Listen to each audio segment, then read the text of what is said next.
Bien. Bueno, le doy la bienvenida, bueno, le damos la bienvenida, es cierto, con Mari y Evelyn a esta tercera sesión de este curso. Y bueno, por supuesto, es el tema de hoy uno de los más importantes, bueno, por distintas razones que vamos a comentar luego, ¿ya? Que de alguna manera este es como el corazón, ¿cierto?, del acompañamiento a este tipo de procesos. ¿Ya? Entonces, por eso es algo que van a trabajar, ¿cierto? No solamente en esta sesión, sino que también en la siguiente, sobre todo considerando también estas pautas que se han ido actualizando en relación al desarrollo de la memoria de título. ¿Ok? Entonces, para comenzar, primero quería partir con una pregunta, ¿ya? Porque nos va a servir precisamente un poquito para ir viendo cómo lo hacen ustedes, ¿ya? A partir de lo que les vaya presentando en esta primera parte y posteriormente ver de qué manera eso lo aplican una vez que comencemos, ¿cierto?, el trabajo del taller. Entonces la pregunta es bien sencilla, ¿ya? Ahí les dejé el enlace. ¿Cómo retroalimentan a ustedes a sus estudiantes? ¿Cómo lo hacen? Las ideas que se le vengan, ¿cierto?, en mente, estrategia, dispositivo, disposición también, es decir, las ideas que surjan en relación a su estilo de retroalimentación.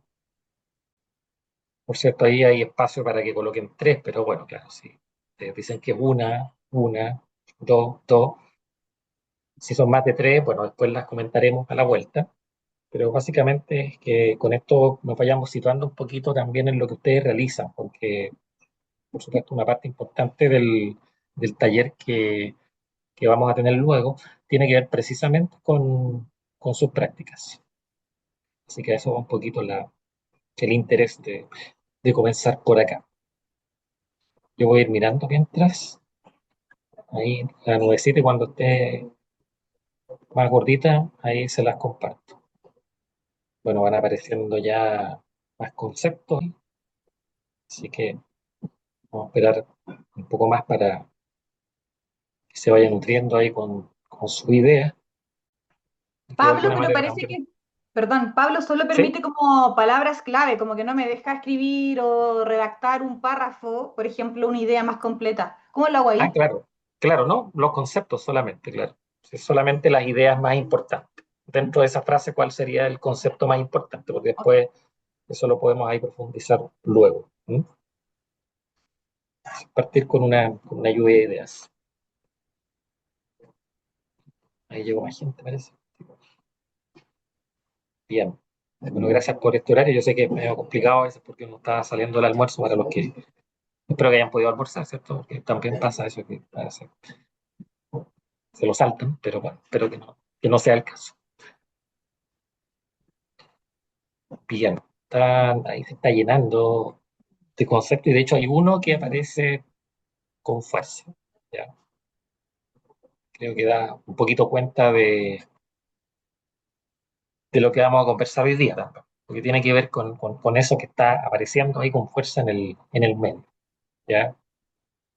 Mm, y empieza con R, ¿ya? No sé si quieres jugar a la adivinanza, pero bueno. Em, ya van a seguir con el suspenso y se los voy a compartir. Em, Veamos, compartir. Ahí debería verse ya pantalla completa. Ahí está, reunión, reunión. Ya, la importancia bueno, yo creo que tiene que ver un poquito con, em, con entender también esta práctica desde una perspectiva mucho más integral, más allá de la corrección, si ustedes quieren. También esto es acompañamiento desde una perspectiva bien amplia, ya como por ejemplo algunas de las dimensiones que ahí ustedes mencionan.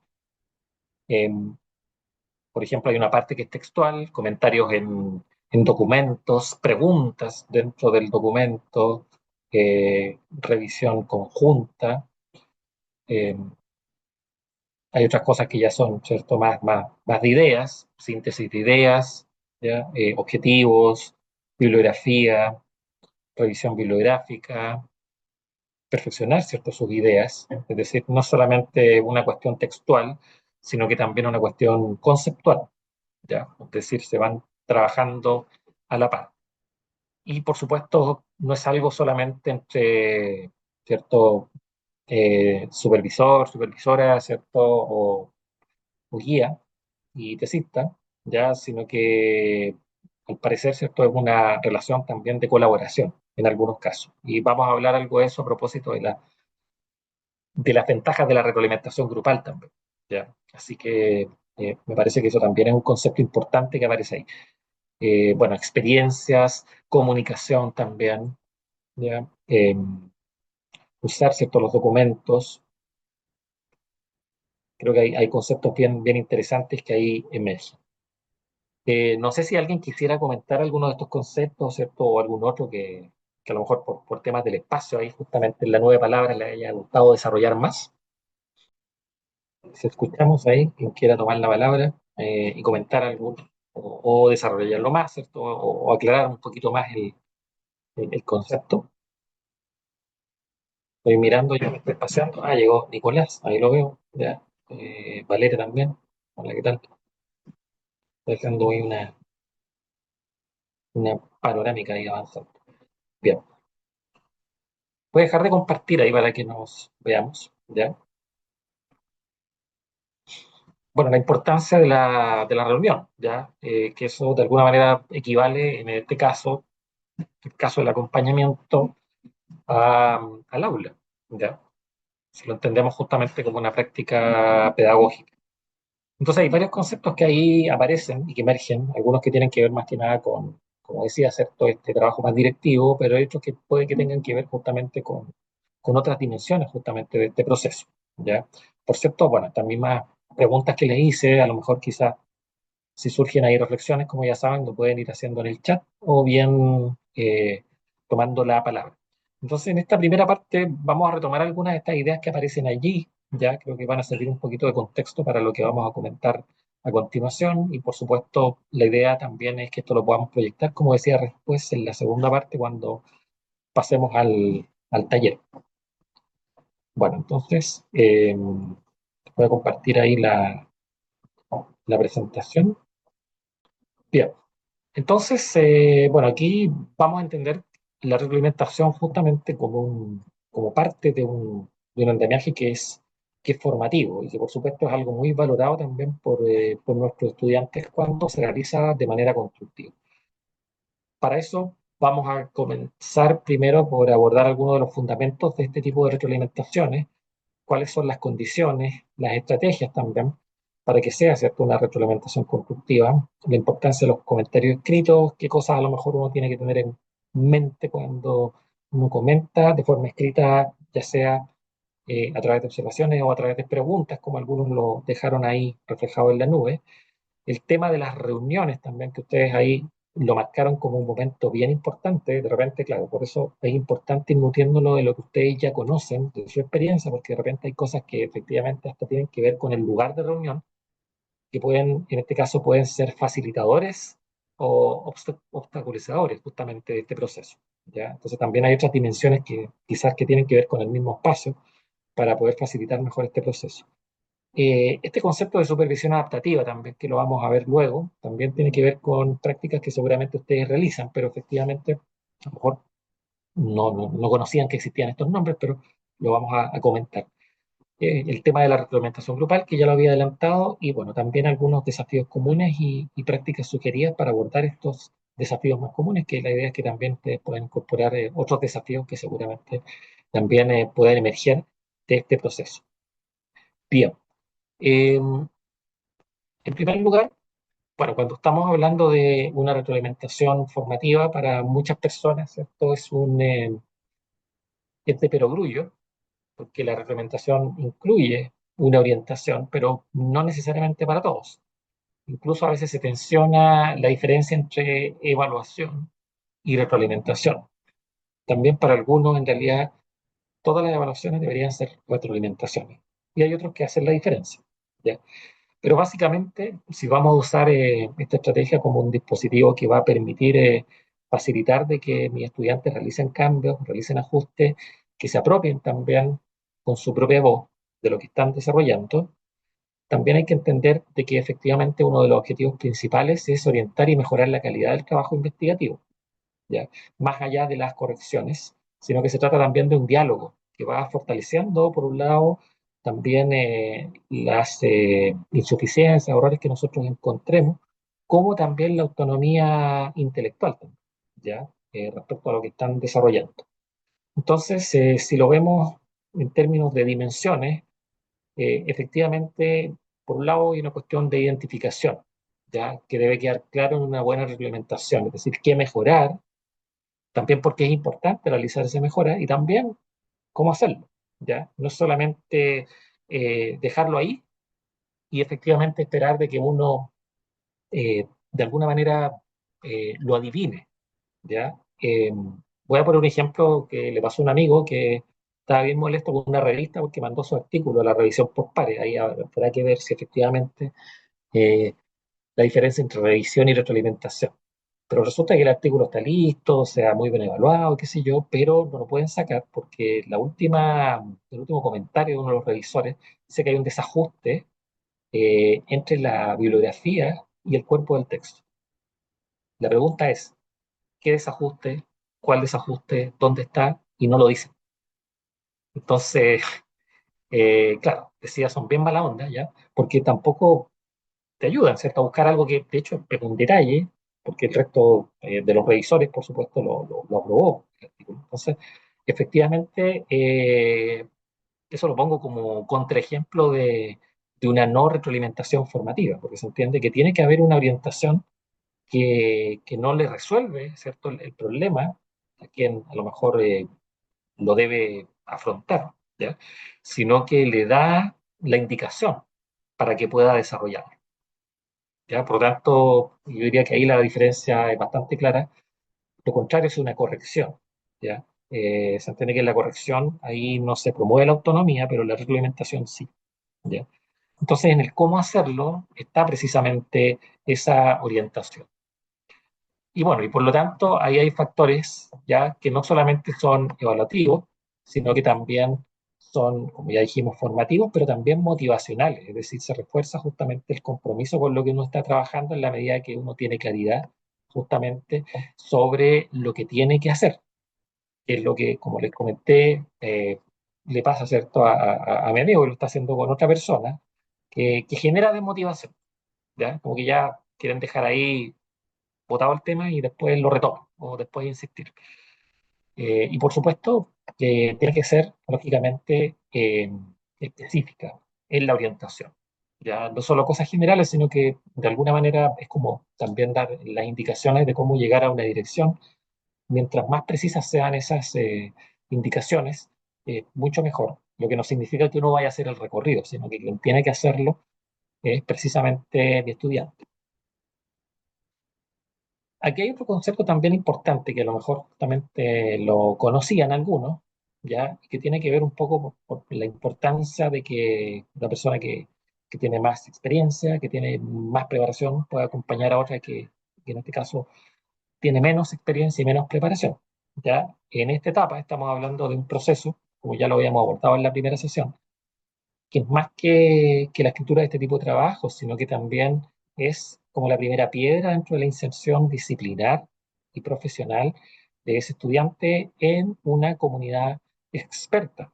¿Ya? Por lo tanto, acá también es importante recibir esa orientación, quizás no solamente del supervisor o supervisora, sino que también de los mismos pares que también se encuentran en una situación similar. Entonces, precisamente este concepto ahí de zona de desarrollo próximo en la supervisión, que estoy seguro que quizás más de alguien quizás lo conoce, ¿ya? De Vygotsky, lo que uno proporciona básicamente es un andamiaje, ¿ya? Por tanto, no es que uno vaya a realizar, como decía recién, el recorrido, sino que son andamios para que mis estudiantes puedan recorrer, ¿ya? Y, por ejemplo, si estamos pensando en esos andamiajes característicos de una buena retroalimentación, son, como ustedes lo dejaron expresado también en la nube de palabras, los comentarios sobre lo realizado, que pueden ser orales o pueden ser escritos, ¿ya? La revisión del trabajo del estudiante, que también puede ser oral o puede ser escrita. ¿Ya? De hecho, hay aplicaciones que a uno le permiten dejar eh, comentarios orales en los textos escritos, sobre todo cuando se hace, o sea, entiendo cierto que hay una que es con Google Drive, con documentos, donde uno le instala como un plugin y uno puede dejar comentarios de voz, ¿ya? Linkeados a ciertas partes del texto, ¿ya? Entonces también se puede hacer eso. Pero por otro lado también le da sentido a, al acompañamiento de manera integral con el feed forward, es decir, cuando estamos pensando en qué compromisos van a quedar para la próxima sesión, ¿ya? Porque se entiende que ahí uno entiende que uno va avanzando, ¿ya? Entonces también uno tiene que dejar un margen suficientemente razonable y sustentable para que mi estudiante tenga la posibilidad de hacer ajustes para, en este caso, la próxima entrega. Y así uno va poniendo, en este caso, nuevos desafíos. ¿Mm? Entonces, eso es lo que permite, de alguna manera, ir verificando esa mejora que es progresiva. ¿Ya? Y como ya lo decíamos, es un trabajo más bien en espiral, en donde efectivamente no se trata de reemplazar el trabajo del estudiante, sino que acompañarlo y desafiarlo en aquellos aspectos que a lo mejor nosotros sabemos que necesitan mayor desarrollo, puesto que hay otros que seguramente nosotros vamos a considerar que ya el estudiante lo ha ido integrando, ¿ya? Bueno, entonces a propósito de estas características que hacen de que la retroalimentación eh, sea, en este caso, integral, ¿ya? Porque efectivamente es algo que también la investigación ha ido verificando, de que en este caso incorpora una serie de dominios como lo que ustedes pueden ver acá. Hay una parte que es de reafirmación de la confianza, de la motivación y la autoeficacia. Y esto es muy importante de alguna manera para lidiar con el síndrome del impostor, ¿ya? En la medida que efectivamente uno va validando también aquellas cosas positivas que está haciendo mi estudiante, va reafirmando su identidad, ¿ya? Y esto también es muy relevante. Bueno, aquí también esto tiene que ver con el equilibrio de la reglamentación, que lo vamos a comentar luego, ¿ya? Porque el hecho de hacer esto no necesariamente garantiza de que efectivamente esa autoeficacia y esa confianza se promueva, ¿ya? Pero bueno, ya lo vamos a explicar por qué luego.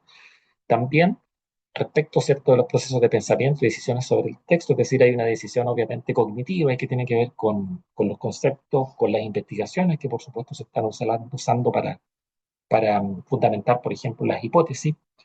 También ciertas creencias también sobre la escritura académica se ponen en juego, tanto del supervisor, supervisora, como del propio estudiante, ¿ya?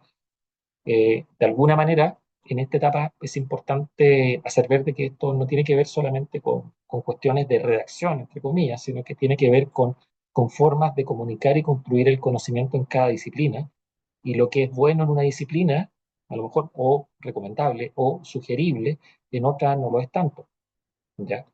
Eh, Incluso esto afecta a cuestiones que son como bien formales, ¿ya? Yo lo he visto en algunas decisiones editoriales, textos de estudio escolares, que por ejemplo algunas palabras, por ejemplo periodo, ya la parte de, de biología le gusta colocar el tilde, pero en historia no, ¿ya? Y he visto como en editoriales se toman esas decisiones, ¿ya? Y efectivamente uno lo ve con tilde en un lado y, un tilde, y sin tilde en otro. Es decir, son prácticas también que se justifican un poquito con las miradas de cada disciplina. Y discutir también sobre los argumentos de por qué esas cosas pasan es entrar un poquito en profundidad y salir solamente o no quedarnos en la superficie, ¿ya? Y entender de que en el fondo, con el desarrollo de este tipo de investigación, más allá de lo administrativo del proceso que implica el cierre de un ciclo, también es aprender a comunicar y construir el saber dentro de la propia disciplina. Bien, entonces, bueno, ahí se conecta con esta otra dimensión, que es la dimensión más metacognitiva, que tiene que ver también con hacerse esas preguntas, ¿ya? Y entender de que en realidad no todos se comunican de la misma forma y en los distintos contextos de igual manera, sino que esto depende mucho del registro y en particular el registro de interés en este caso es el profesional, académico y disciplinar. Bueno, ¿cuáles son las condiciones necesarias para que efectivamente una retroalimentación cumpla con el objetivo de orientar y promover el cambio, ¿ya?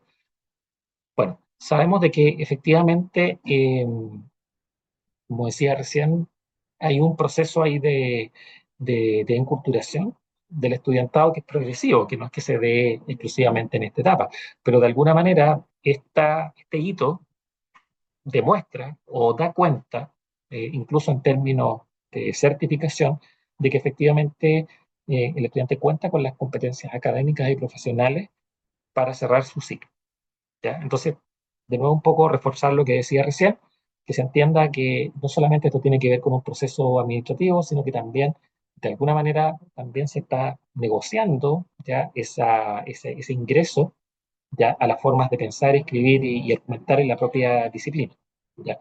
Por lo tanto, también es importante vincularlo justamente con aquello, ¿ya? Otra cosa que también hay que considerar, y esto tiene que ver con este concepto de retroalimentación adaptativa, que lo vamos a ver luego, ¿ya? Tiene que ver justamente con también reconocer de que incluso en este punto se observan trayectorias diversas, ¿ya? Es decir, siempre van a haber diferencias, por supuesto, ¿ya? Pero no quiere decir que en el ciclo final efectivamente esas se hayan mitigado. Sabemos que nuestros estudiantes provienen de, en este caso, distintos contextos. En algunos casos, por supuesto, hay otros que van a tener capitales texturales que son mucho más cercanos a la academia y a la cultura letrada, que eso es lo que, por supuesto, podríamos considerar, ¿cierto?, como el canon de la educación superior, pero hay otros que no, ¿ya? Y eso como dato que se los dejo ahí, que efectivamente es algo que sobre todo en las universidades públicas tiende a pasar mucho. Aproximadamente la mitad de nuestros estudiantes aún, eh, habría que ver justamente los datos que salieron de este año, de esta nueva encuesta de caracterización, pero tienden a ser, ¿cierto?, la mitad primera generación. Entonces, por eso, a propósito de la adaptación, también es importante considerar esta información. También hay que considerar los otros factores emocionales, ¿ya? Como ya lo sabemos, es decir, eh, la retroalimentación, y esto es algo que puede resultar curioso yo lo he visto en estudios acerca del clima de aprendizaje, clima de aula o clima social de aprendizaje, y que tiene que ver muchas veces con la convivencia, con las cosas que se dan en el aula. Es decir, una de las cosas que aparece mucho en estos estudios, que esta dimensión del clima de aula no depende de los títulos, del prestigio del profesor o de la profesora, sino que depende de algo muy simple, pero a la vez, ¿cierto?, tremendamente profundo y significativo, que es la amabilidad. Se menciona mucho eso, la cordialidad, la amabilidad, el buen trato. Pero a la par también aparece dentro de aquellas estrategias que permiten favorecer o mejorar, ¿cierto?, el clima de aprendizaje, la retroalimentación que me da el profe es clave. O sea, un profe que da buenas retroalimentaciones, lo voy a amar, ¿ya? Es decir, vamos a ver que efectivamente uno entiende, quizás si uno entra a analizar por qué pasa eso, es porque efectivamente se entiende que hay una relación ahí pedagógica, más allá de la confianza que uno pueda tener después con su estudiante, ¿ya?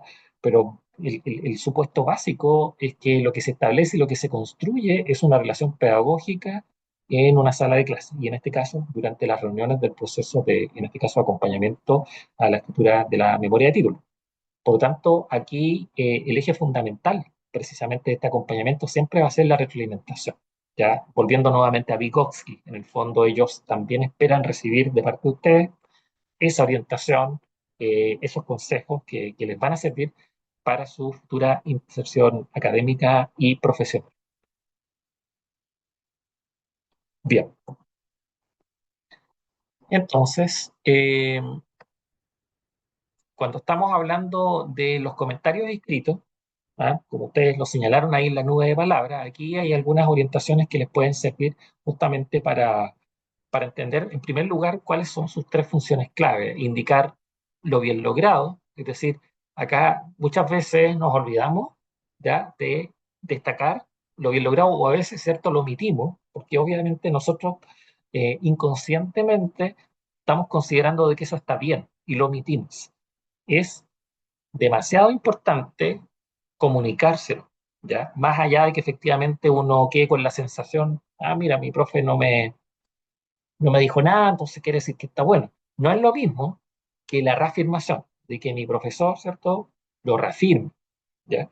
Y se le dé la debida importancia a lo positivo y no solamente aquello por mejorar, ¿ya? Y veámoslo así, ¿ya?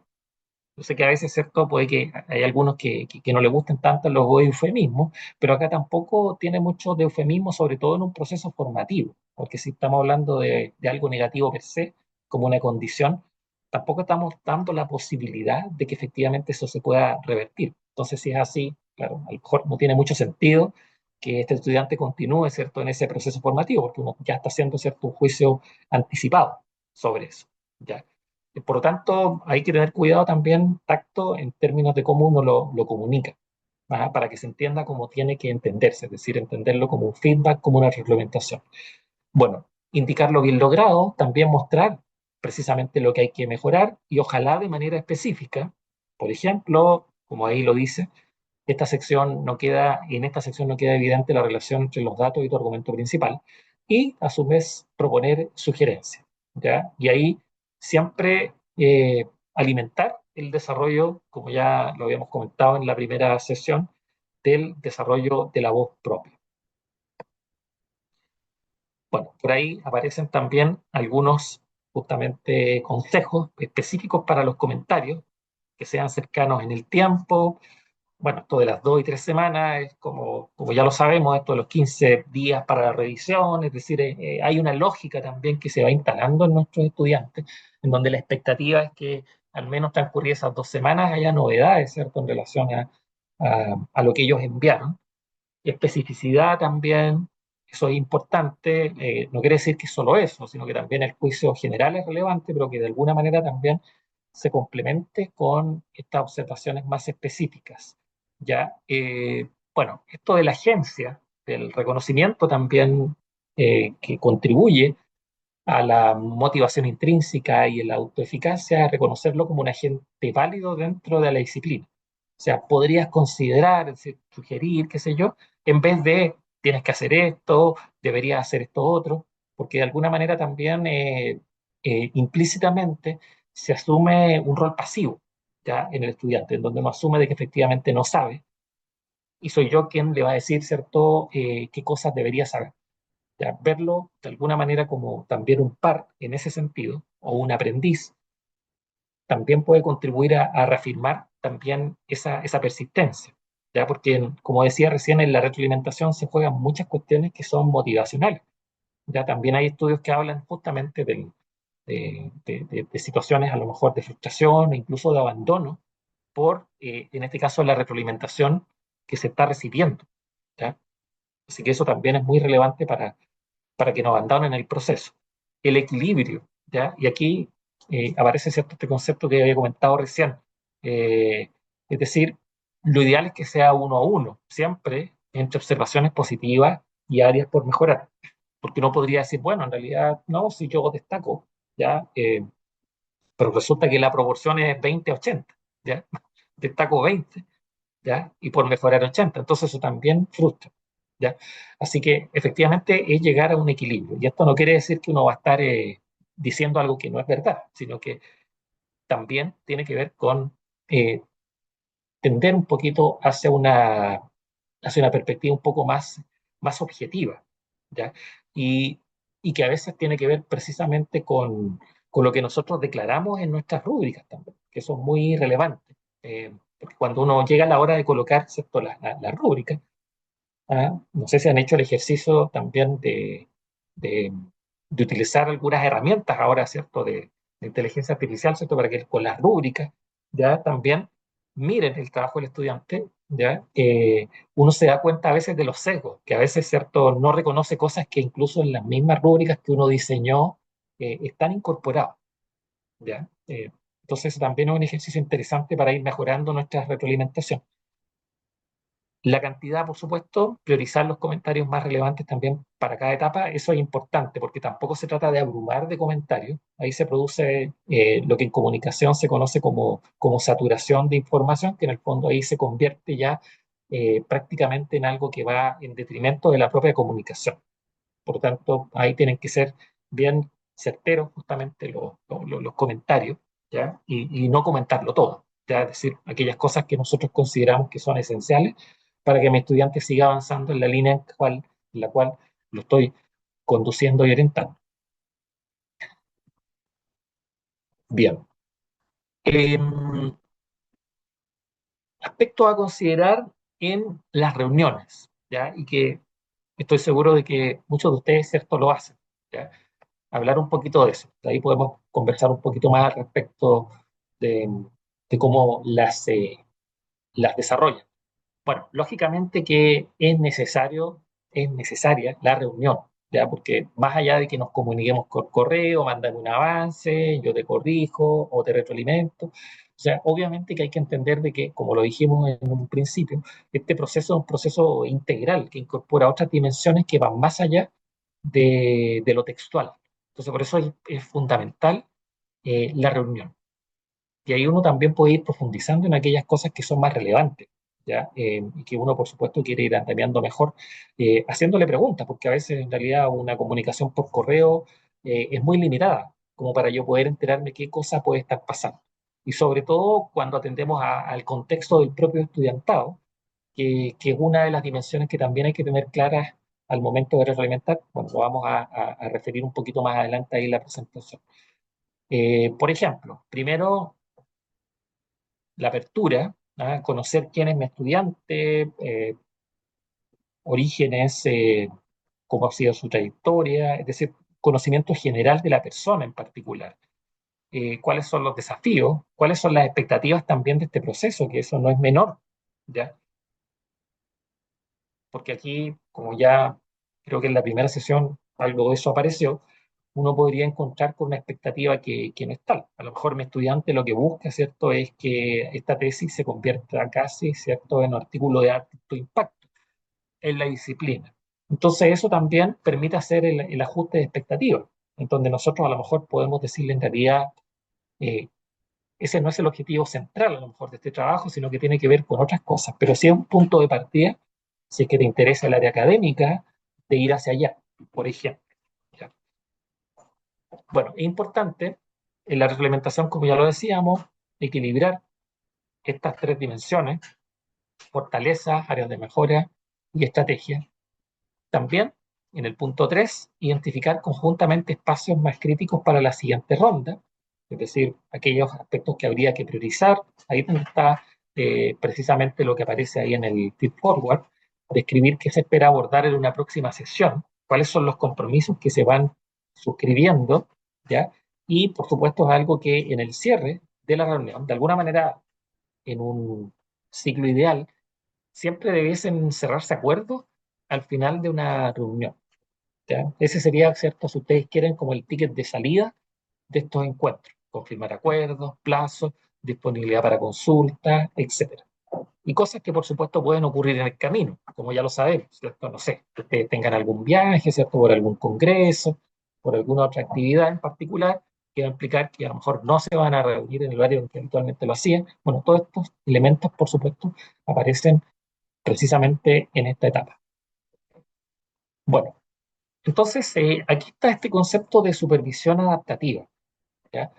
Y en la medida que nosotros partimos con una buena apertura, que sería como este primer encuentro con mi estudiante, en donde obviamente que esto se facilita cuando se trata de un estudiante que uno ya conoce, que uno ya lo tuvo en el pregrado, ¿cierto?, durante alguno de los cursos, pero en algunos casos no, ¿ya? Y yo lo he notado, por lo menos, bueno, no sé si acá directamente, no recuerdo bien si eso apareció, pero yo lo he visto en otros encuentros con profesores que guían tesis, que donde más quedan a veces como perdidos son con estudiantes que nunca los han tenido de estudiantes, entonces no los conocen mucho, ¿ya? Entonces ahí, sobre todo, ¿cierto?, es importante afinar mejor ese proceso y conocer, al menos, tener aproximaciones, ideas, la mayor cantidad posible de información respecto de estas tres dimensiones, ¿ya? En primer lugar, la competencia, ¿ya? ¿Cuáles son sus capacidades generales? También estamos hablando generales en un sentido bien amplio, o sea, que son estudiantes que tienen autonomía, que hacen preguntas, es decir, que son cosas que uno reconoce a lo largo de un proceso formativo cuando uno tuvo un estudiante ahí como alumno o alumno. Y que, pensemos en el caso que yo no lo tuve como alumno o alumna, me los pierdo, lo desconozco. Entonces es importante conocer esas capacidades generales. Las competencias escriturales también, ¿ya? Acá hay varias formas de poder averiguarlo. ¿Ya? No se trata de hacerle una prueba de diagnóstico de escritura, sino que, por ejemplo, preguntarle, o incluso pueden ser trabajos anteriores que mi estudiante haya escrito, ¿ya? Es decir, también uno se puede nutrir un poquito de lo que ya este estudiante ha realizado con anterioridad. Bueno, preguntarle sus opiniones, por ejemplo, respecto a la disciplina, sobre temas puntuales y sobre todo en relación a lo que quieren investigar y lo que les pueden proponer ustedes, es centrar, ¿cierto?, a diagnosticar de alguna manera cuál es su pensamiento crítico, también cuál es su percepción, ya cómo ellos se sitúan, ¿cierto?, dentro de este momento de la carrera en particular y cómo ven este proceso. Es decir, la idea, ¿cierto?, es poder tener claridad, ¿ya?, para poder diagnosticar bien con quién estoy, cuáles son esas competencias más generales. Esto también podría derivar en activar otro tipo de apoyos, como por ejemplo, también ya lo habíamos comentado, tutores de escritura, que yo sé que en Antumapo, ¿cierto? Hay en el centro de aprendizaje, ¿ya? Es decir, también se pueden activar otros dispositivos, ¿ya? En donde en paralelo a lo mejor puedan tener este acompañamiento. Eso tiene que ver con esta dimensión, con las competencias, ¿ya? Lo otro tiene que ver justamente con cuestiones que tienen que ver con la motivación principalmente, ¿ya? Con las cuestiones más personales, más individuales, de qué tan motivados se sienten justamente en este proceso. Ahí muchos se dan cuenta de que los estudiantes a veces lo ven como una cuestión administrativa, pero hay otros que a lo mejor uno percibe de que efectivamente ellos quieren seguir en este camino, quieren en este caso seguir investigando. Entonces la idea es ver de alguna manera cuáles son esas motivaciones. Eh, Justamente el grado de, de confianza que ellos tienen, ¿ya? Sobre sí mismos también es importante, la autorregulación, la disciplina en los plazos, es decir, esas cosas son importantes. En la medida que uno igual tiene un cronograma bien establecido, ¿ya? Lógicamente uno no va a esperar, ¿cierto? Saber si el estudiante cumple o no, sino que el tema es que primero uno tiene que hacer una propuesta y la negocia justamente con el estudiantado. Entonces ahí también es importante ver de qué manera, ¿cierto?, el estudiante va cumpliendo con esos acuerdos. Y por otro lado, el contexto, ¿ya? Y aquí toma un poquito el dato de nuestro estudiantado, que es primera generación universitaria, ¿ya? Es decir, acá también es importante conocer su situación personal, ¿ya? Qué es lo que quieren hacer más adelante, o sea, y también eso es muy importante a propósito de las expectativas. A lo mejor no van a seguir el área académica, quieren hacer otras cosas. Entonces la idea es también poder resignificar este trabajo para ellos, porque de alguna manera para que se entienda de que están haciendo algo ajeno a lo que quieren realizar, uno siempre lo puede ahí resignificar y decir, mira, en realidad esto te va a servir también para el contexto hacia el cual tú lo quieres llevar o donde lo quieres aplicar, ¿ya? Por lo tanto, también es importante conseguir ese compromiso, ¿ya? Bueno, el entorno social, la situación personal también, si es que a lo mejor estamos hablando de madres, de padres, a padres. Estamos hablando también de estudiantes que tienen labores de cuidado, que trabajan, ya. Es decir, todas esas cuestiones son importantes de ir sincerándolas, porque el contexto también es uno de los factores también muy relevantes, más en pregrado que en posgrado, determinantes del abandono en esta etapa del proceso, ¿ya? Entonces, por eso también es importante reconocerlo y así, desde un primer momento, poder levantar las posibles alertas al respecto, ¿ya? Entonces, por ejemplo, algunos posibles diagnósticos que uno pudiera hacer en esta etapa, ¿ya? Encontrarse, por un lado, con estudiantes que, en términos de competencia, saben mucho, ¿ya? Es decir, escriben bien, pero tienen una baja motivación, ¿ya? Y sienten que esto es un trámite. Entonces ahí significa que esos estudiantes hay que desafiarlos, ¿ya? Explicitar conexiones con objetivos futuros y llevarlo un paso más allá. Por ejemplo, no sé, se consideran de que en realidad siempre les fue bien en los trabajos de la universidad, fueron bien mateos, entonces, bueno, pero a ver, Si tienes toda esa experiencia, ese conocimiento, a lo mejor eso lo podrías proyectar hacia realizar estudios en el extranjero, por ejemplo, ponerte ese desafío, ¿ya? Entonces, efectivamente, también es importante leer un poquito cuál es la situación de cada estudiante para llevarlo un paso más allá, que es lo que pasa mucho con los profesores, ¿ya? Sobre todo con aquellos estudiantes que les va mejor, que a veces tendemos como a descuidarlo, ¿ya? Y muchas veces pasa que esos estudiantes a veces se aburren en las clases porque de alguna manera explican una y otra vez cosas que ya saben, ¿cierto? Pero que no están dirigidos, ¿cierto?, a ellos o a ellas. Entonces, a esos estudiantes siempre hay que ponerle nuevos desafíos y llevarlos un paso más allá para que se enganchen justamente con el proceso y la motivación disminuye. Por otro lado, podemos tener estudiantes con baja competencia, pero también están súper motivados y eso uno lo agradece harto. Entonces ahí el trabajo es distinto.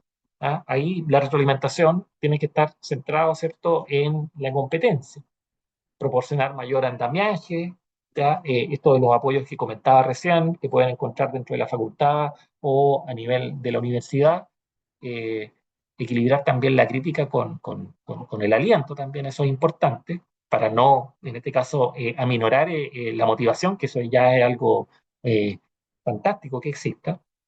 Y bueno, y dividir las tareas en pasos manejables, que eso en realidad siempre es la recomendación, que es lo que ocurre para las tesis que se escriben, ¿cierto?, de a pedacitos, y uno no se da cuenta de repente cuando las termina. Entonces, efectivamente es algo que uno sobre todo tiene que promover, hacerlo más sustentable en términos de pequeñas metas, por ejemplo. Ya, mira, te pido que escribas 2 párrafos sobre esto, ¿ya?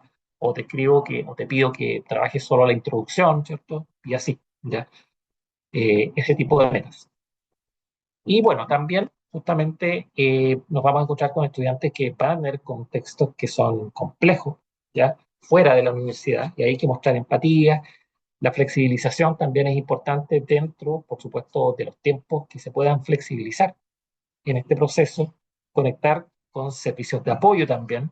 Si, por ejemplo, también el tema económico es muy importante y afecta mucho la motivación.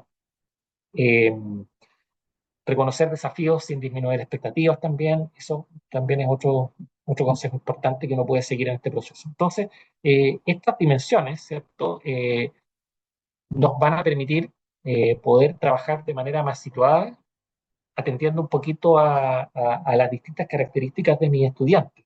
¿Ya? Por ahí, como dicen, no hay nada más injusto que a tratarlos todos por igual, porque no todos necesitan lo mismo. ¿Ya? Entonces ahí es importante reconocer esas condiciones, esas competencias y esa motivación que pudiese existir para efectos de poder abordar, por supuesto, diferentes estrategias para cada uno de mis tesistas. ¿Ya? Lo que no significa que esto tenga que ser exclusivamente un trabajo uno a uno, porque también trabajar con grupos de retroalimentación también contribuye a esto que acabo de mencionar. Y por supuesto es una práctica muy sugerida por algunas de las razones que aquí aparecen. ¿Ya? Por un lado, visibiliza que el proceso, ¿cierto?, es iterativo, ¿ah? Porque uno puede ir viendo cómo va mi compañero, mi compañera, cuando uno revisa los acuerdos de la sesión anterior, cómo vamos, cómo avanzaste en este punto. Eh, Como decía recién, es importante que esa distancia que hay entre un encuentro X y un encuentro Y, en donde uno deja ciertos compromisos, sean compromisos dentro del tiempo que separe de un encuentro del otro, sean tiempos sustentables para desarrollar justamente esa tarea. ¿Ya? Entonces, efectivamente también esto ayuda a contribuir con ese aislamiento que, como ya lo sabemos, nuestros estudiantes suelen naturalizar en esta etapa. ¿Ya? Eh, entonces, efectivamente, uno puede también aprender de los otros y ahí por ese motivo el tema de la evaluación entre pares es, ¿cierto?, un recurso bien importante en general en la escritura, ¿ya? No solamente del trabajo de fin de ciclo, cuando estamos pensando en la escritura de tesis o memorias de título, sino que efectivamente una de las estrategias que mejores resultados tiene en escritura para aprender a escribir. ¿Ya? Bueno, Por ejemplo, ya tener presentaciones en donde, ¿cierto?, los estudiantes avanzan sobre algo, ¿cierto?, lo comentan, lo presentan, ¿ya? Se discuten temas comunes y eso también, sobre todo quienes tienen grupos de más de un tesista, ya les permite hacer no solo más sustentable este proceso, sino que hacerlo más dialógico también, ¿ya? Entonces la idea es también dar esa posibilidad de que mis estudiantes también vayan presentando sus avances, se reafirma el sentido de comunidad, pero no de cualquier comunidad, sino que justamente una comunidad disciplinar. Y con eso también estamos contribuyendo a este proceso de aculturación dentro de la, de la cultura de la disciplina.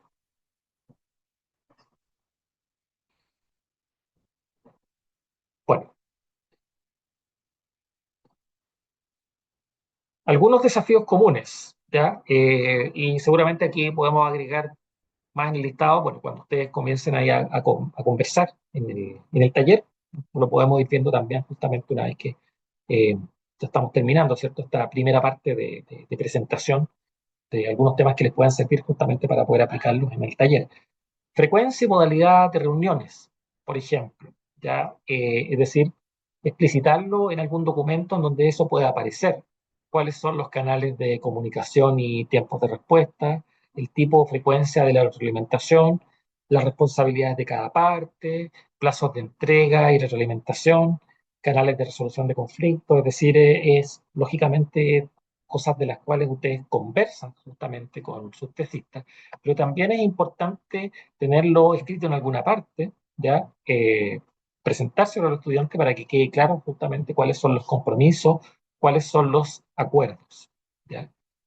Y bueno, por supuesto, dentro de los desafíos más importantes es lógicamente balancear la exigencia, porque como ya sabemos, si efectivamente nos centramos solamente en los aspectos por mejorar y no logramos ese equilibrio entre los aspectos destacados, probablemente esa exigencia puede influir negativamente en la motivación, ¿ya? Entonces, por ese motivo, desde un principio es importante transparentar que la crítica constructiva, es decir, aquella que orienta, que conduce a la mejora, es normal.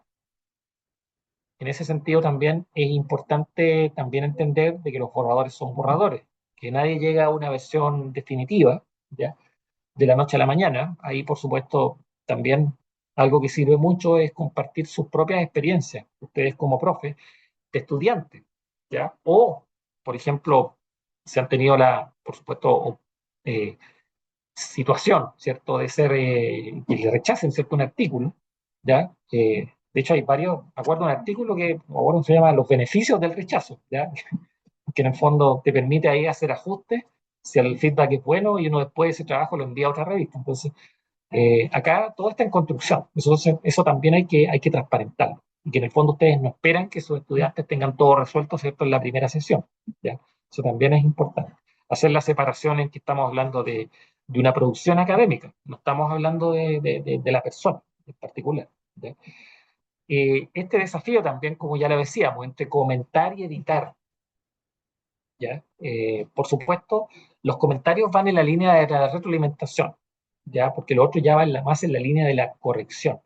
Pero por supuesto, en algunos casos nos encontramos con situaciones ya en donde uno dice, bueno, esto es frecuente, recurrente, y ahí a lo mejor mostrarle un modelo y hacer una corrección ya de una parte del texto, no corregirlo todo, sino que porque si, a lo mejor si tiene problemas con las comas, entonces yo dije, ya, voy a hacer una revisión completa del trabajo con las comas. No, o sea, quizás un fragmento y a invitarlo a decir, mira, revisa esto y revisa las otras comas, las que sí.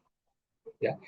Eh, porque a veces, y también conversar sobre esto, porque a veces tiene que ver justamente con lo que el estudiante quiere desarrollar, pero que a veces la competencia no la tiene para poder desarrollarlo de esa forma. A mí me pasó una vez, ¿cierto?, con un estudiante en un trabajo de tesis que ella quería el estilo amplio, pero no le daba mucho el estilo amplio, es decir, escribir oraciones complejas, qué sé yo, en vez de frases más breves, párrafos más breves. Entonces, la verdad es que yo lo conversaba con ella y ella parece que le gustaba, ¿cierto?, ese estilo, pero en realidad le funcionaba mejor el otro. Así que a tanto llegó el tema que al final le dije, mira, mi consejo, escribe párrafos de 6 líneas, ándate por ahí. Y la verdad es que fue una cosa muy simple, pero ahí como que se fue aclarando la película y ella también se dio cuenta en realidad que ganaba también en claridad y simpleza, se estaba complicando más de lo necesario. Pero a veces también estas cosas hay que negociarlas, porque también uno puede decirle, mira, tú no debes hacer esto, sino que, como lo comentábamos recién, que detrás de eso también está la identidad que se está construyendo mi estudiante como escritor en la disciplina. Entonces, desde esa perspectiva también es importante también conversar y discutir estas cosas. Y otro de los clásicos, por supuesto, dentro de los desafíos propios de esta etapa, son los retrasos. Entonces, por ese motivo también es importante que el feedback, aunque sea menor, es preferible que sea continuo a que sea un feedback amplio. Siempre es así. Es decir, la continuidad es lo que de alguna manera permite que todos estos elementos que hemos ido señalando recién se vayan proyectando hacia la mejora.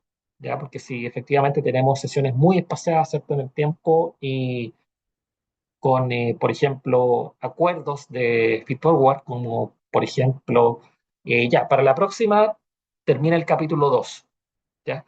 Creo que quizás efectivamente, bueno, estamos ahí poniéndolo en una situación ficticia, podría ser demasiado y es muy probable que a lo mejor ese acuerdo no se cumpla, ¿ya? Y mi estudiante a lo mejor diga que a lo mejor requiere más plazo, y ahí nosotros vamos a decir, bueno, en realidad que los plazos no se pueden extender y vamos a entrar en esa dinámica. Entonces, lo importante es que sean sustentables también esos avances, ¿ya?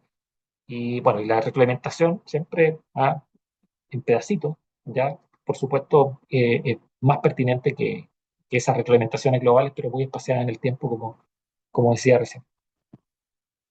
Entonces, si quisiéramos ahí, para concluir, algunas características de una reglamentación ya constructiva, que sea oportuna, como ya lo dijimos, que sea específica, que sea equilibrada entre aquellos aspectos, en este caso negativos o no negativos, sino que aspectos por mejorar y aspectos positivos, ¿ya?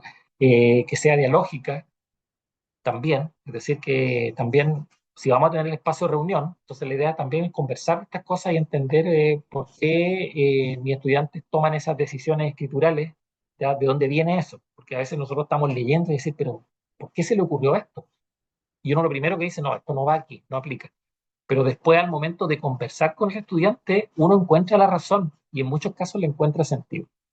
Bueno, hay una investigadora conocida ahí, colega Teresa Lillis de la Universidad de Londres, ella hace etnografía de la escritura y que básicamente tiene que ver con eso, con enterarse de las razones que tienen los estudiantes para escribir como escriben y uno queda sorprendido de las cosas que aparecen allí. ¿Ya?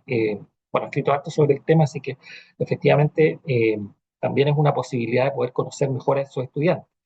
Que sea inclusiva, básicamente eso tiene que ver con esta supervisión adaptativa, ¿ya? En donde uno se va dando cuenta que no todos necesitan lo mismo y que en algunos casos hay algunos que hay que trabajar mejor las competencias, en otros casos hay otros que a lo mejor hay que trabajar mejor la motivación y en otros también tiene que ver con una situación personal donde quizás es necesario buscar otro tipo de apoyo y ver de qué manera podemos seguir adelante con el proceso. Y bueno, y reflexiva, por supuesto, en todo momento. Bien, voy a dejar de compartir acá la presentación, ¿ya? No sé si tienen justamente comentarios a propósito de lo que les compartí, vincularlo también con algunas de las cosas que dijeron en la nube de palabras. Así que te escucho para que podamos conversar un poquito sobre esto antes de pasar a la siguiente parte, que es la del taller,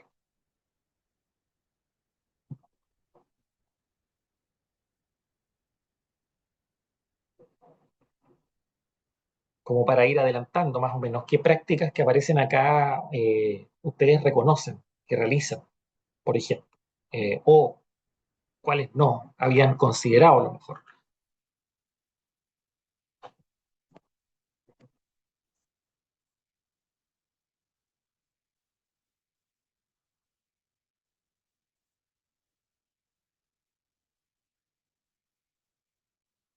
Nicolás, te escuchamos. Nuevamente estamos todos muy tímidos, parece. Sí, yo creo que varios compartimos, y al menos yo también, varias de las cosas que tú mencionaste, Pablo. Siempre positivo, siempre al menos siempre empezó, está bien, pero hay cosas que mejorar, porque si no tienen esa cosa emocional que ellos piensan que está todo mal, ¿ya? Em, sí, eso sí me surgen dudas con respecto al cumplimiento de competencias. Ya a esta altura, claro, uno revisa muchas veces porque tiene que haber un documento que esté de un nivel basal, pero es igual encuentro que de repente como que enmascara ciertas debilidades de los estudiantes por este trabajo cada vez más presente de nosotros, de que quede algo bueno, un documento bueno, ya porque aquí otro cuento es la presentación oral.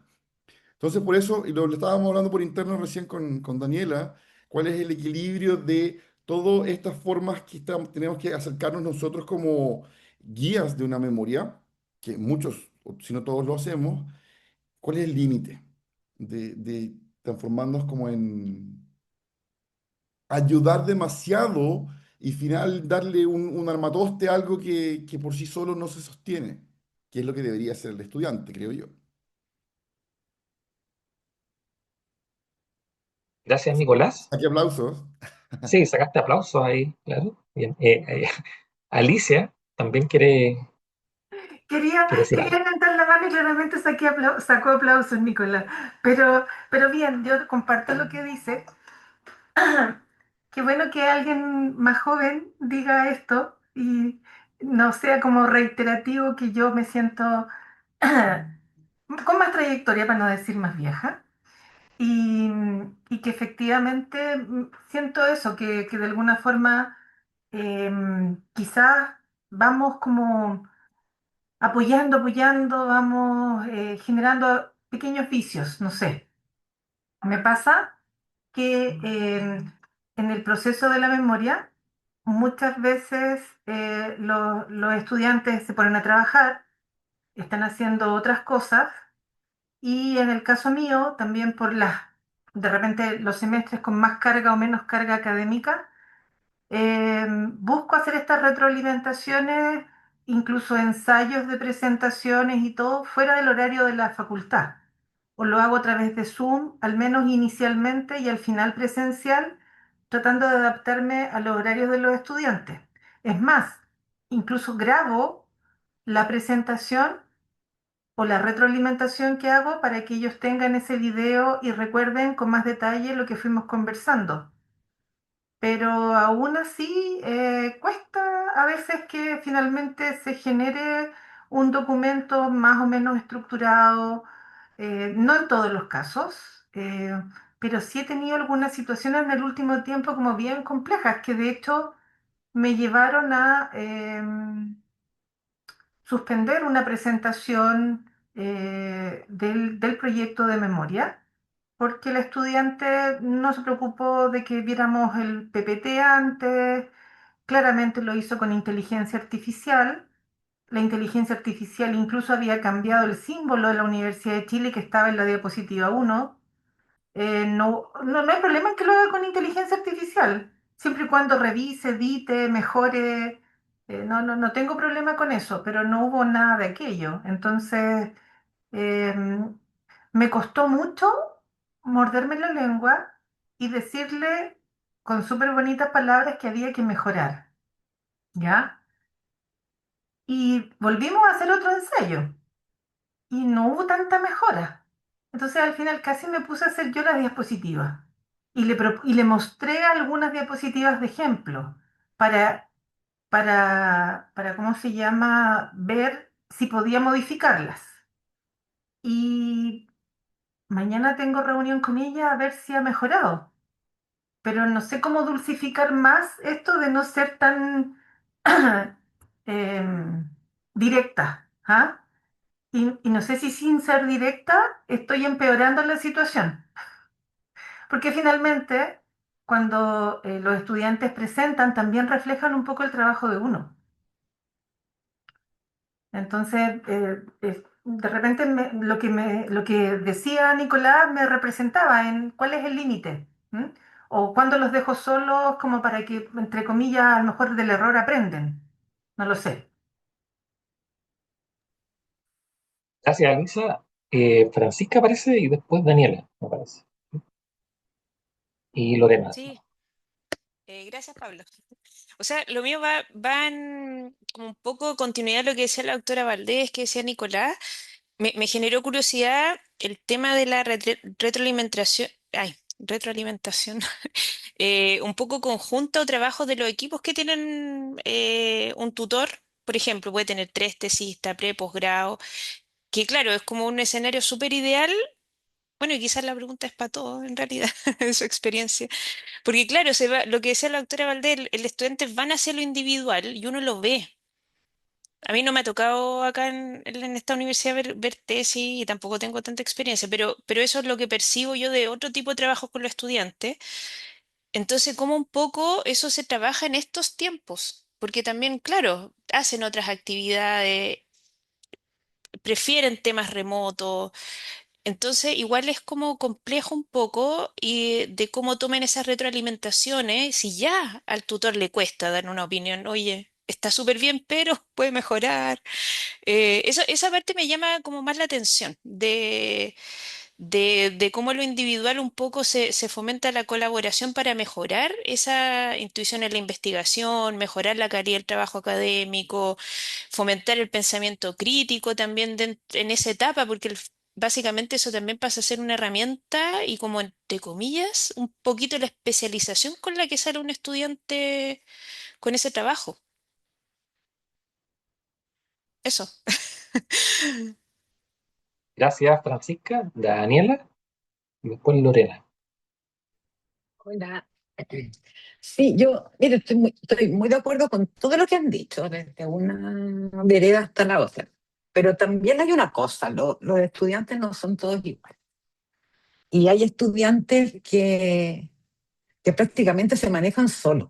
Claro, se equivocan en el proceso y entienden perfectamente cuando uno les dice, mira, en este subcapítulo que tú escribiste, el enfoque es este otro. Y uno no necesita decirles nada más porque ellos con eso ya procesan, van, arreglan, con IA, sin IA, da lo mismo, pero el producto que entregan está bien, ¿te fijas? Pero, y de ahí pasamos por toda la gama, hasta más o menos lo que decía Alicia o lo que me pasó a mí ayer, que ya llevo un año revisando un documento. Y de nuevo, y el formato, y dónde va el número de la página, que no es 2025, es 2026 ahora.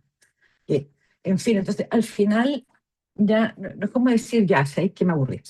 El punto es, ¿sabes qué? Ahora tú eres responsable del producto y como tú me entregues mañana, yo eso lo mando a corregir. Y ahora sí arreglo 2026, y ahora sí arreglo las citas y todo.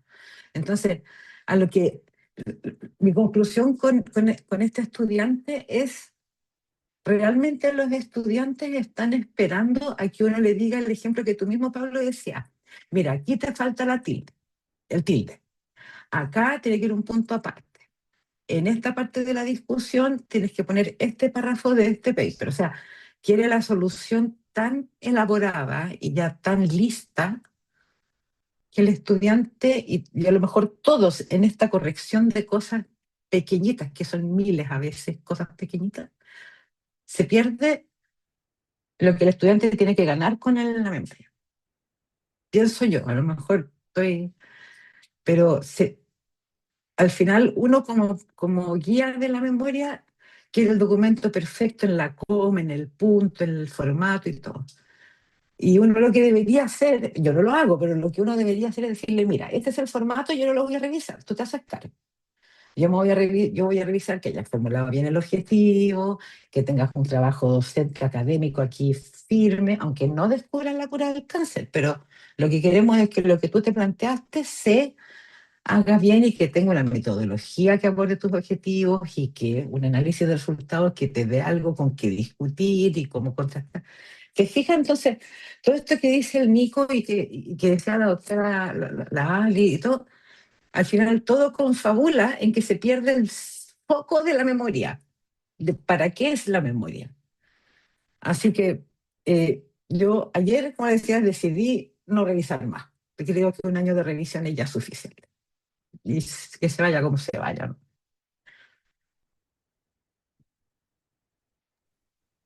Gracias, Daniela. Lorena y Mari también levantó la mano. Gracias. Em, yo tal vez peco un poquito de acompañar un poco harto a los estudiantes, em, pero por dos razones, en el sentido de yo voy revisando el trabajo con los estudiantes. Yo, obviamente, por ejemplo, si queremos preparar el proyecto, les doy el formato, etcétera, les explico qué se necesita, cuántas páginas, etcétera, etcétera. Esto de empezar de lo más general a lo más específico, pero también les voy preguntando, entonces, si vamos a hablar de tal tema, ¿con qué deberíamos empezar? Tal cosa. Entonces, obviamente, para que ellos vayan entendiendo cuál es el proceso. Y entonces yo le digo ya, busca la información, empieza a redactar, y yo les digo, ¿cuánto tiempo necesitas? ¿2 semanas, 3 semanas? Ok, 3 semanas, fijamos fecha.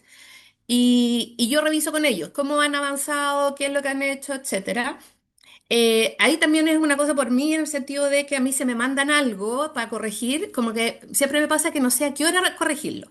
Termino corrigiéndolo en la noche, en la casa, y la verdad es que al final uno se queda dormido o qué sé yo.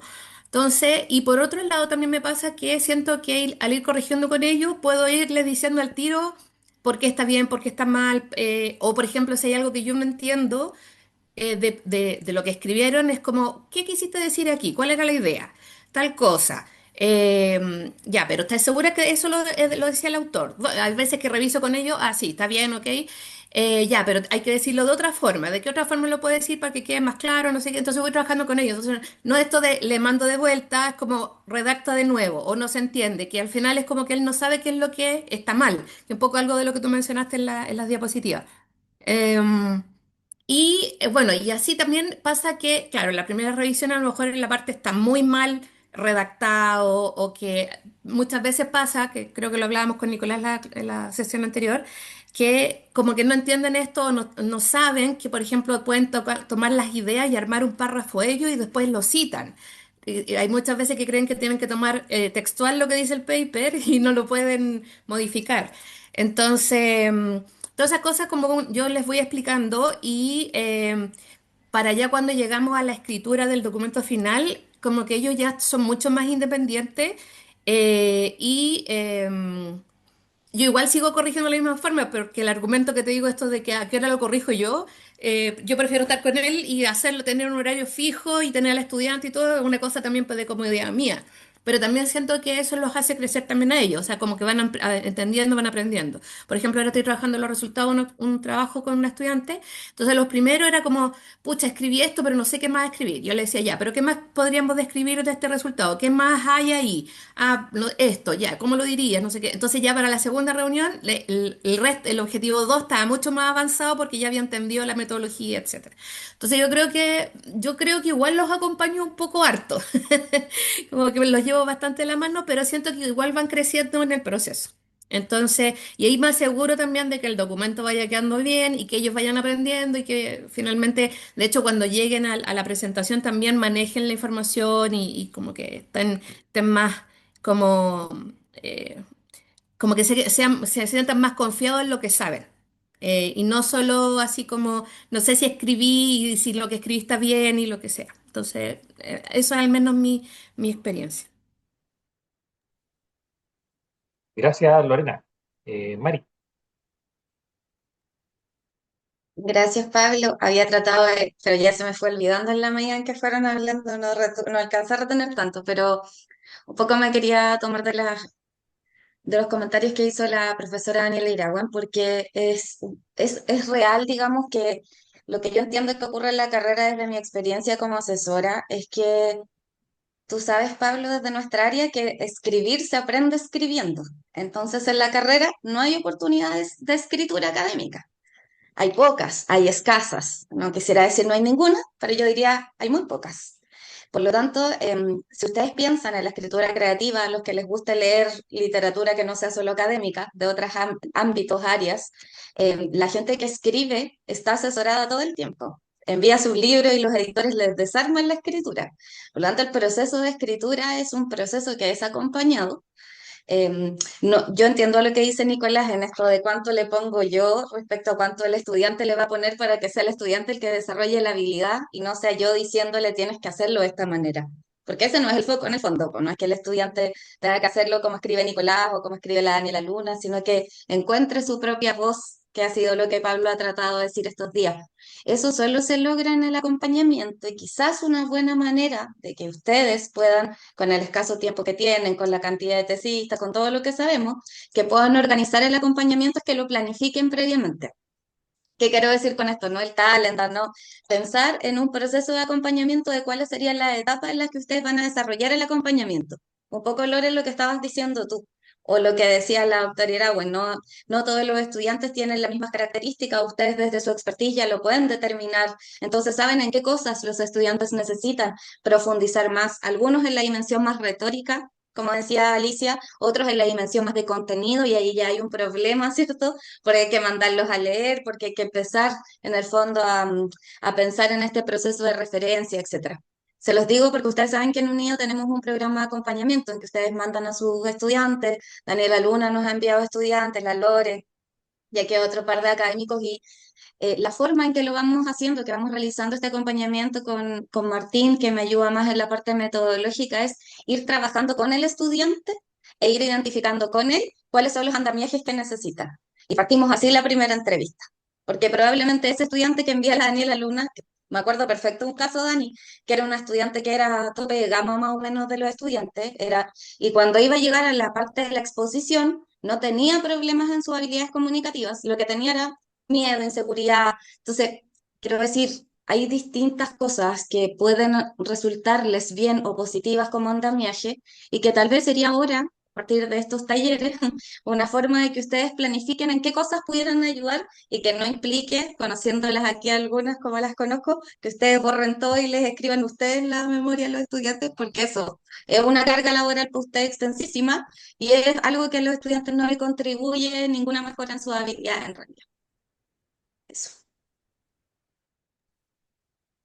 Eh, Gracias, Mari. Bueno, y todos los comentarios que ustedes hicieron, yo creo que también les sirven a todos, ¿cierto? Porque de alguna manera también es importante ver de qué manera lo vive cada uno y bueno, y ver de qué manera también se continúa, ¿cierto? En este proceso y ver de qué manera también ustedes se valoran también a sí mismos como guías que también logran cosas. ¿Ya? Entonces yo sé que efectivamente esta mejora del proceso es un indicador de avance.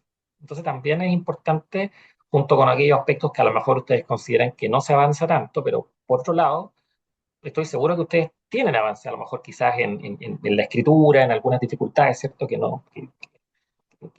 de nuevo, ¿cierto? Las comas, que no van bien, que en realidad pero a lo mejor lograron una mayor apropiación argumentativa en alguna etapa del proceso, por ejemplo, por nombrar algo. Entonces también es importante también hacer esa justicia, ya en términos de lo que ustedes desarrollan. Ahí hay dos de grandes dimensiones, diría una dimensión que es más formal, y en las dimensiones formales, generalmente la mayoría de las personas cometen los mismos errores, ¿ya? Es decir, el que tiene mala ortografía hay que entrar a picar y decir, bueno, ¿qué tipo de ortografía? Ah, puntuación. Menciono puntuación porque en general en esta etapa la mayor cantidad de problemas tiene que ver con la puntuación más que la ortografía literal, por ejemplo, por poner un caso. Entonces, en el fondo, no es lo mismo decir uno comete 100 faltas de ortografía cuando en el fondo son 100 faltas solo de puntuación, es decir, es un mismo error que se repite. Entonces, de repente, andamiar a lo mejor ese proceso, lo que decía, ¿cierto?, de la corrección, mira, tu tema parece que son, en este caso, las comas, o tu tema son los párrafos extensos, como les comentaba el caso de una alumna tesista, ¿ya? Entonces, este tipo de cosas son frecuentes. Pero hay otras cosas que son más discursivas, ¿ya? Y que en realidad tienen que ver con la naturaleza de la disciplina, las formas de decir las cosas en su campo también. Y eso ahí, eso ya es un conocimiento más discursivo, que tiene que ver con las formas propias de decir las cosas en su área, que formal. Y eso también es un aprendizaje importante. ¿Ah? Como el estudiante de filosofía que coloca, bueno, voy a hablar de la filosofía moderna en adelante FM. el profesor de filosofía se agarra la cabeza y dice, así no se dicen las cosas en filosofía. Eso en la ciencia se usa harto la sigla, ¿ya? Por ejemplo, ¿ya? Cosas por el estilo. Entonces tienen que ver ya con otro tipo de dimensiones. Otra cosa que quería destacar que mencionaron, esto del estudiante que en realidad uno no tiene que decirle ya nada, porque como que es muy autónomo, muy probablemente él ya tiene esas capacidades de autorregulación y de hecho cuando se habla de la autorregulación se hace la equivalencia con el aprendizaje. Es decir, ese es el principal indicador de una persona que aprende, que sea autorregulado, no solamente en términos de las tareas que realiza, sino que incluso cómo se organiza en la vida. ¿Ya? Entonces, porque ahí uno dice ya, este estudiante ya adquirió autonomía. Pero generalmente, claro, esos estudiantes muchas veces provienen de ciertos contextos en donde también están acostumbrados a eso también, ¿ya? Y probablemente son capitales culturales que son más homologables a los que se desarrollan justamente en la universidad y se promueven ahí. Entonces, quisiera confirmar un poquito lo que decía también Mari, que en realidad hay una experiencia en general de abandono institucional de estos temas, ¿no? ¿Ya? Efectivamente, ahí les quiero compartir una investigación justamente sobre el tema y que efectivamente se confirma un poquito ese fenómeno. ¿Ya? Entonces, por ese motivo, eh, dicho de otra manera, la universidad parece en temas escriturales en general no hace tanto la diferencia a lo largo del ciclo formativo, sino que la diferencia de nuevo son los capitales culturales que nuestros estudiantes traen desde el colegio, desde sus casas, qué sé yo, ¿ya? Porque en general lo que por lo menos se reporta es que al parecer hay mucho abandono institucional al respecto, ¿ya? Y esto no corre solo para la Universidad de Chile, sino que corre para otras universidades eh, en general, ¿ya? Claro, son cosas que de repente son un poco incómodas, más encima que uno trabaja acá, qué decir. Bueno, ahí dice universidad estatal en general, pero efectivamente son cosas que pasan bastante. Y así que por eso también es importante articularse con los equipos que apoyan estos procesos, bueno, el mismo caso de Mari, de Evelyn también, que desarrollan estas iniciativas, que también contribuyen en que, vaya que estemos en el ciclo terminal, no quiere decir que esté todo perdido, pero sí también es articular también esos apoyos que, como les decía recién, existen estas estrategias más colaborativas, el trabajo entre pares, que pueden ayudar a descomprimir un poquito, yo sé, que esto cansa, ¿cierto? Esa tarea, ¿cierto?, de volver sobre lo mismo y que uno insiste, insiste y no llega. Entonces, de pronto es necesario que lo vea otra persona y que efectivamente te diga qué cosas a lo mejor se deberían mejorar, que te corrija también tus escritos. De hecho, como decía hace un rato atrás, o sea, el tema de la evaluación entre pares como metodología proviene, si es que alguien no lo sabía, del campo de los estudios de la escritura. En Estados Unidos se dieron cuenta en los años 50 que en vez de darle con el tema de las clases de ortografía y qué sé yo, se dieron cuenta que la mejor forma de aprender era que otra persona te revisara el escrito y que es más o menos lo que uno hace naturalmente cuando uno dice, chuta, voy a entregar un trabajo, mejor le digo a mi compañero, oye, y ahí uno se da cuenta de que hay varias cosas que a uno se le pasan. Entonces también promover ese tipo de coevaluaciones, sobre todo, bueno, si tienen la posibilidad de tener más de un estudiante acompañando la tesis, también pueden ser experiencias también virtuosas, ¿ya? En ese sentido. Y un último comentario, ya, tiene que ver con el uso de la IA, que lo mencionaron ustedes. Ahora, esto, ¿se acuerdan cuando hablamos de los acuerdos? Esto escrito tiene que estar ahí especificado. Y eso tiene que ver con su expectativa. Desde declarar eh, qué tipo de A se usó y cómo se utilizó, hasta, por ejemplo, pedirle los prompts que los adjunten la versión anterior y la versión nueva del texto que produzcan. Es decir, si uno revisa las orientaciones en distintas instituciones, generalmente esos son como los extremos, ¿ya? Es decir, de alguna manera lo básico es la declaración. Entonces eso también hay que asumirlo de un principio. ¿Ah? Y yo diría, independientemente que uno diga, no, a lo mejor la usan, no la usan, o sea, más allá de eso se entiende que es algo que también les va a ayudar a mejorar muchas de las cosas que a lo mejor desarrollan, que es lo que de alguna manera pasó en algún momento, y yo diría que todavía pasa, con el corrector ortográfico, que uno entiende por qué si uno le pide trabajo a nuestros estudiantes hechos en computador, no saben utilizarlo, el del Word, ¿ya? Entonces, ese tipo de cosas también es importante declararlas, sobre todo en estos tiempos, desde un principio. Y eso tiene que ver un poco con la decisión que ustedes tomen en relación a cómo quieren que sus estudiantes utilicen la IA. ¿Ya? Bueno, eh, ha estado muy interesante todo lo que han dicho, porque yo creo que todo también contribuye un poquito a lo mismo, a ir mejorando nuestras reglamentaciones. Vamos a pasar entonces ahora al taller, ¿ya? Pero por la hora yo creo que no vamos a tener plenaria, ¿ya? Les voy a dejar acá, en este caso, un link para que lo puedan trabajar en este caso, en parejas. Y, claro, la actividad estaba pensada como en 35 minutos. Vamos a ver si nos alcanza el tiempo. Eh, claro, es preferible en grupos pequeños para que puedan profundizar y avanzar más, ¿ya? Em, Porque acá no, claro, no va quizás a, déjenme ver, voy a colocarles acá el enlace. A ver, ya. Em, entonces, básicamente es esto que ustedes están viendo acá. Voy a subir. Al menos yo diría que esta primera parte, ojalá que la puedan conversar y continuar un poquito lo que estuvimos haciendo acá en el grupo completo. Eh, Identificar alguna de estas prácticas y cuál de ustedes consideran que a lo mejor se reconocen en alguna de ellas. Pueden ser todas, puede que aparezcan otras que ustedes consideren que no están acá, que las puedan conversar. Y algunas preguntas para la conversación, ya aparte de la predominancia, qué cosas a lo mejor les gustaría cambiar, cuáles impactos creen que tiene en sus estudiantes cada una de estas formas, ¿ya? Y esta es la primera parte, y ya la otra tiene que ver justamente con revisar un par de retroalimentaciones, una retroalimentación A y una retroalimentación B, que aparecen en el anexo 2, que aparece en el Drive compartido, de un PDF. ¿Bien? Entonces, que puedan comparar esas dos reglamentaciones y responder a estas preguntas. ¿Ya? ¿Cuál versión respeta más la voz y agencia del estudiante? ¿Por qué? ¿En cuál versión el estudiante comprende no solo qué mejorar, sino cómo y por qué? ¿Qué diferencia hace el equilibrio entre lo logrado y lo por mejorar? ¿Y qué versión resulta más útil como andamiaje para que el estudiante mejore?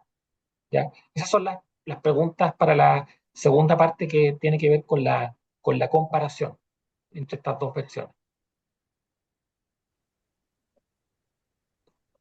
Disculpa, una ¿Sí? pregunta. ¿Y podrían ser grupos no tan pequeñitos? Más que nada, disculpa que no encienda la cámara.